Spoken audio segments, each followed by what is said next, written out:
les membres de la conférence administrative départementale du Borgou, K, ont tenu ce mercredi 19 mai 2021, leur réunion mensuelle.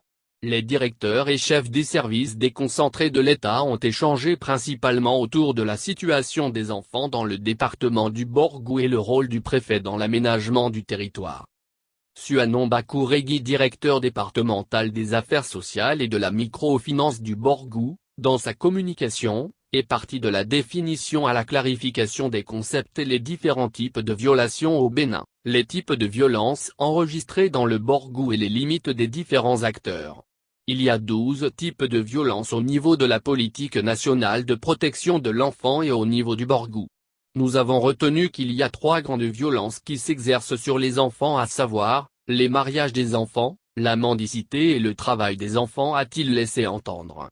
En ce qui concerne le travail des enfants, il renchérit que le Borgou vient en deuxième position avec 46,2%. Au niveau des différentes formes de violence, selon l'analyse réalisée par l'UNICEF en 2017, 3 départements dont la Donga, la Liborie et le Borgou viennent en tête. La mendicité et le phénomène du talibé n'existent pas dans le Coran selon le communicateur.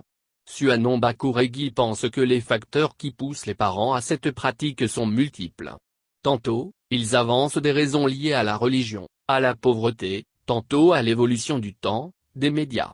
Il appelle à la collaboration des autorités politico-administratives pour éradiquer ce phénomène au niveau du département du Borgou, car c'est contraire à la loi du pays et c'est contraire à la religion. Pour conclure, il insiste qu'il faut éviter qu'un enfant de moins de 18 ans soit envoyé au mariage parce que non seulement cet enfant ne connaît pas la maturité de ses organes mais aussi elle n'a pas une conscience éclairée, non plus une expérience pour mieux éduquer la progéniture.